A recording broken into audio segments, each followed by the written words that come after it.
Hello friends, I hope आप लोग बहुत अच्छे होंगे और खुश होंगे।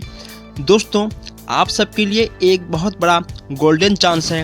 अब आपको यहाँ पर यानी प्रदीप स्टडी अड्डा पर यूपीएड की तैयारी आपको यहाँ पर कराई जाएगी। जो हमारे दोस्त बीटीसी या बीएड कर रहे हैं या कर चुके हैं, अगर उन्हें हर सब्जेक्ट में 25 प्लस लाना है, इस बार का लक्ष्य है 25 प्लस। ओके दोस्तों, तो आप लोग हमारे चैनल को सब्सक्राइब करें ताकि टाइम टाइम पर आपको हर सब्जेक्ट की वीडियो मिलते रहें, चाहे वो एमसीक्यू हो या फिर आपका टेस्ट हो या फिर आपका लेक्चर हो।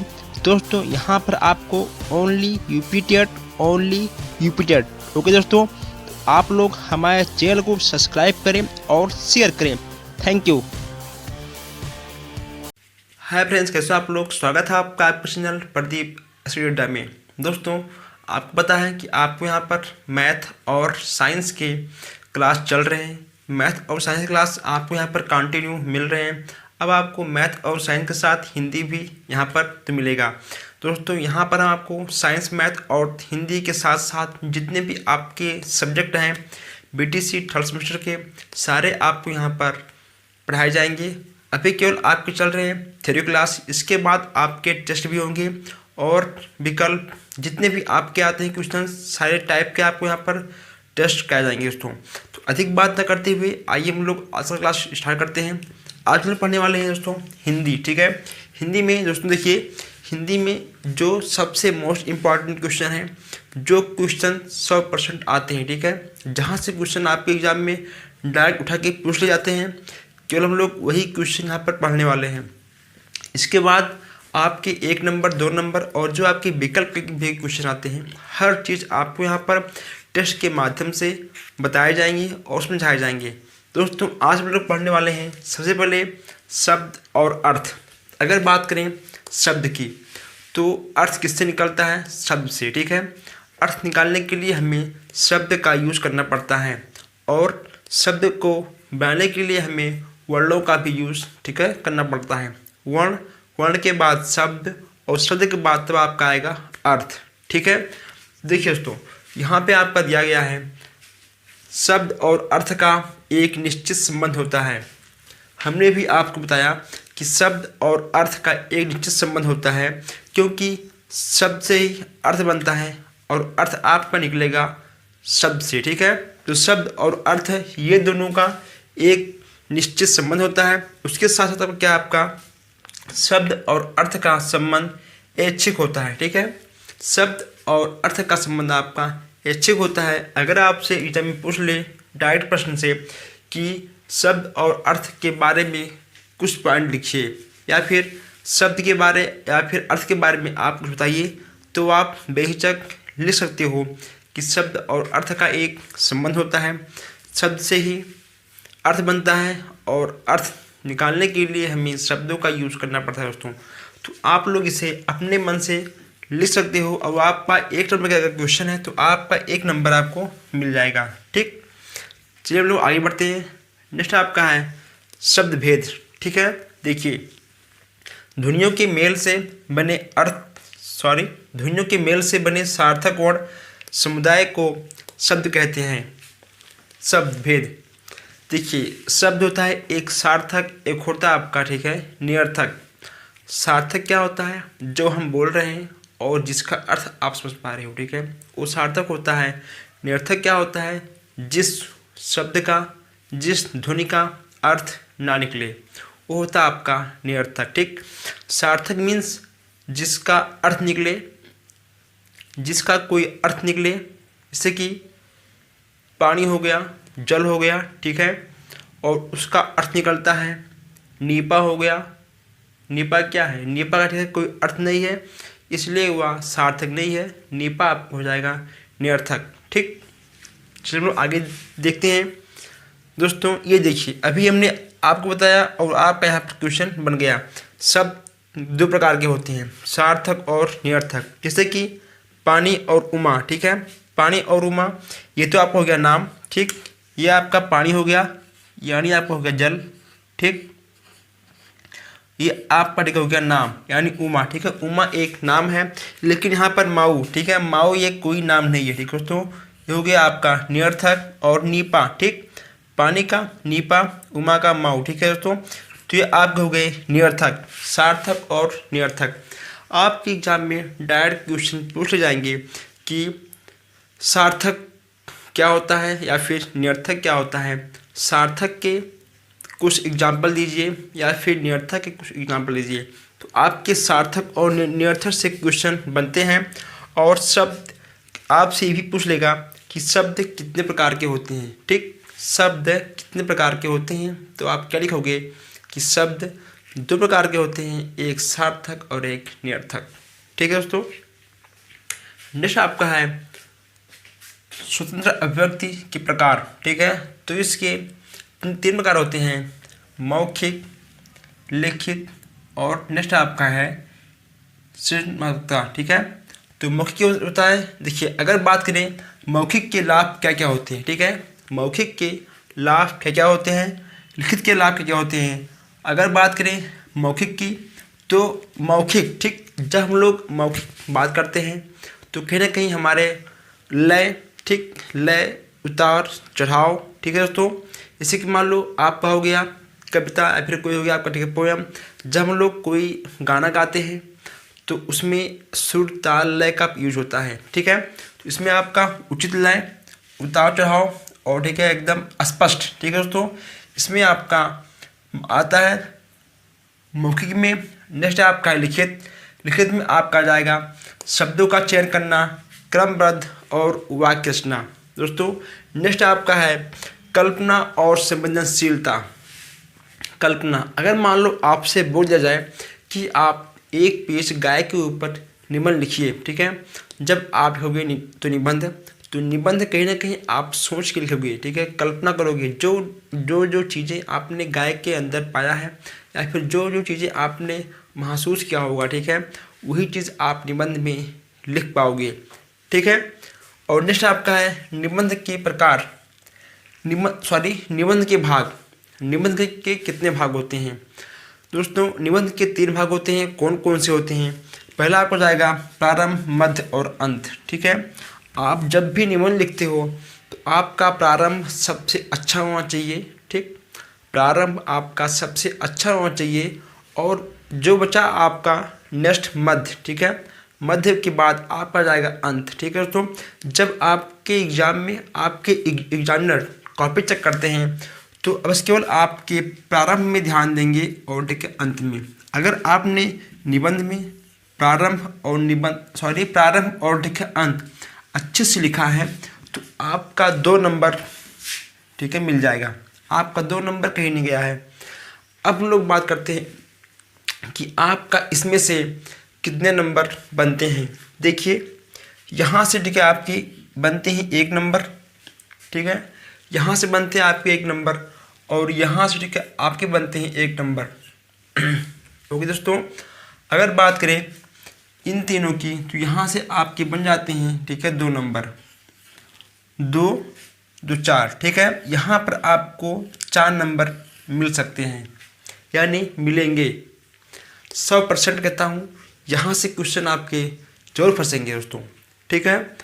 तो अगर आपको वीडियो अच्छी लगी तो आप लोग वीडियो को लाइक करिए और शेयर भी करिए ताकि आप जैसे कई हमारे भाइयों बहनों तक ये वीडियो पहुँचे और वो एग्ज़ाम में 22+ नंबर ला सकें। ओके दोस्तों, तो आप लोग वीडियो को लाइक कर दीजिए और शेयर कर दीजिए। तब तक हम लोग आगे बढ़ते हैं दोस्तों। चलिए हम लोग कुछ और देखते हैं दोस्तों। आपको यहाँ पर जितने भी क्वेश्चन बताए जाएंगे आपके सबसे मोस्ट इम्पॉर्टेंट रहेंगे और हर क्वेश्चन आपको एग्जाम में देखने को मिलेंगे दोस्तों, ठीक है। चलिए हम लोग आगे बढ़ते हैं इसी के साथ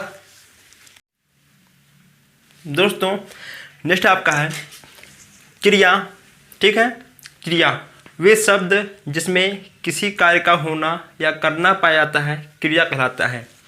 जिसमें किसी कार्य का होना या करना पाया जाए उसे तो क्रिया बोलते हैं। जैसे खाना पीना, दौड़ना, चलना, सोना, ये सब क्या है, ये सब आपके तो क्रिया हैं, ठीक है, ये सब आपके तो क्रिया हैं। जैसे कि मान लो यहाँ पर लिखा है उमा पाठ पढ़ती है।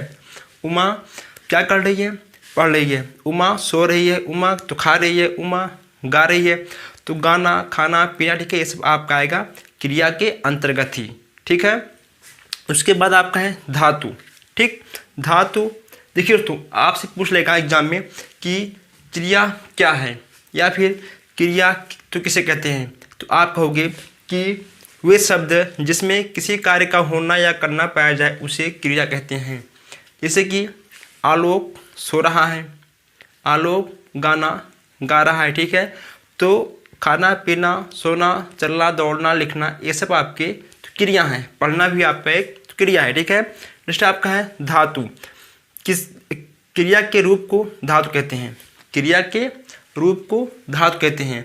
आपसे केवल पूछ लेगा एक नंबर में कि धातु किसे कहते हैं, तो आप लिखोगे कि क्रिया के रूप को धातु कहते हैं। ठीक दोस्तों, देखिए यहाँ पे आप पर दे दिया गया है। ठीक है, तो क्रिया पढ़ना, पढ़ती या पढ़ना। ठीक है, पढ़ती या पढ़ना, गाना, हमने आपसे कहा भी ना कि चलना फिरना, दौड़ना, खाना, ये सब आपके क्रिया के अंतर्गत आएंगे। अगर आपसे पूछ ले कि पढ़ना का मूल शब्द क्या होगा, ठीक है, पढ़ने का मूल शब्द क्या होगा या फिर पढ़नी का मूल शब्द क्या होगा, तो आपका हो जाएगा पठ। ये आपके क्वेश्चन एक नंबर में आ सकते हैं कि पढ़ना का मूल शब्द क्या होगा, तो आपका हो जाएगा पठ या फिर पढ़ती। ठीक है, या फिर पढ़ती का मूल शब्द क्या होगा, आपको हो जाएगा पठ। ठीक है, पढ़ना या पढ़ती का हो जाएगा आपका मूल शब्द पठ दोस्तों।